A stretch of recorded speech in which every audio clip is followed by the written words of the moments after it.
شاہ عبدالقدوس گنگوہی بہت بڑے چشتیہ سلسلہ کے بزرگ گزرے ہیں۔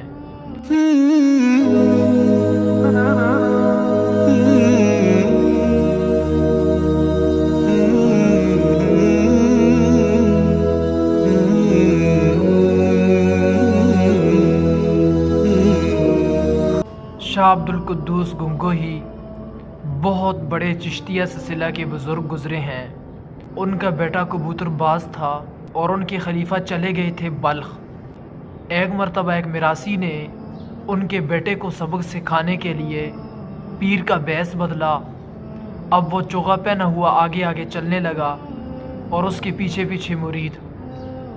آگے وہ پیر بن کے جا رہا ہے تو انہوں نے اوپر سے دیکھ کر مذاق کیا کہ یہ میراثیوں نے گدیاں کب سے سنبھال لی۔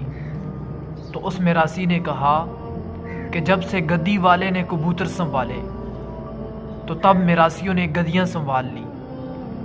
یہ وراثت نہیں ہے کہ عبدالقدوس کا بیٹا شاہ عبدالقدوس بن جائے۔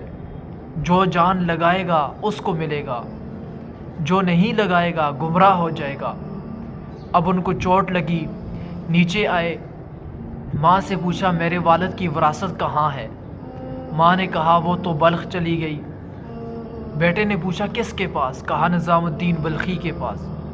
وہاں سے پیادل چلے، ہندوستان سے پیادل بلخ پہنچے۔ جب ان کو پتہ چلا کہ میرا پیرزادہ آیا ہے تو انہوں نے استقبال کیا، اپنی گدی سے اٹھ گئے، ان کو وہاں بٹھایا، خود نیچے بیٹھے، اس کا اکرام کیا۔ پوچھا بیٹا کیسے آئے ہو؟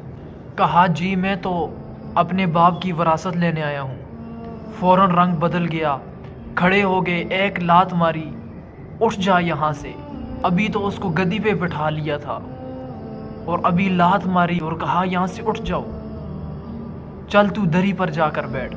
وہاں سے اٹھایا، جوتوں میں بٹھا دیا اور پھر کئی دن پوچھا ہی نہیں کہ کون تھا کون نہیں تھا۔ پھر کہا اس کا بستر ہمارے استبل میں لگا دو۔ گھوڑوں کے استبل میں بستر لگوایا، ایک تاک دے دیا، ایک جولی دے دی اور پھر اس میں بٹھا کر ذکر میں لگا دیا۔ 1 سال ذکر کروایا۔ 1 سال کے بعد ایک باندی کو بھیجا، کہا اس کے پاس سے ایک گھوڑے کی لید لے کر گزرو اور اس کے سامنے گرا دو تو دیکھو کیا کرتا ہے۔ تو اس نے لید گرائی تو کہنے لگا اندھی ہو نظر نہیں آتا۔ اس نے آ کے بتایا کہ یہ کہہ رہا ہے۔ انہوں نے کہا کہ کم ہے، 1 سال اور رگڑا دیا۔ سال کے بعد پھر اس باندی کو ٹوکرا دیا اور اس سے کہا کہ اس کے سامنے گرا دو۔ تو انہوں نے جا کر گرایا تو اس کو یوں دیکھا بڑی تیز نظروں سے، بولے کچھ نہیں، بس یوں ہی دیکھا غصے میں۔ اس نے پھر آ کر بتایا تو کہا ابھی بھی کم ہے، ابھی بھی اکڑ موجود ہے، ابھی بھی انا موجود ہے۔ 1 سال اور رگڑا دیا۔ 3 سال گزر گئے۔ پھر بھیجا باندی کو کہ اب پھر اس کے سامنے لد گراؤ۔ اب اس نے لد گرائی تو وہ ایک دم اٹھ گئے، کھڑے ہو گئے اور ساری لد اٹھا کر دوبارہ اس کے ٹوکرے میں ڈالی۔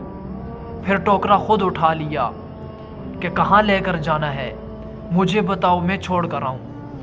3 سال میں یہ تبدیلی آئی۔ تو تب اس باندی نے جا کر بتایا تو شیخ نے کہا اچھا بس ٹھیک ہے۔ تو تب جا کر شیخ نے پھر ان کو خلافت دی۔ جب اندر سے انا ختم ہو گئی تھی، اکڑ ختم ہو گئی تھی، پہلے رگڑا لگوایا تھا۔ میرے بھائیوں، پگڑی باندھنے سے آدمی کو وراثت نہیں مل جاتی ہے، جان لگانی پڑتی ہے تو ملتی ہے۔ میرے بھائیوں، یہ دنیا کی پگڑیاں نہیں ہیں کہ باپ مر گئے بیٹے کو پگڑی باندھ دو۔ چل بھائی، زمین بھی اسی کی ہو گئی، مل بھی اسی کی ہو گئی، کاروبار بھی اسی کا ہو گیا، لیکن یہاں معاملہ ڈیفرنٹ ہے، یہ معاملہ الگ ہے، یہ دین ہے، وراثت میں نہیں آتا، یہ قربانی سے آتا ہے یہ دین۔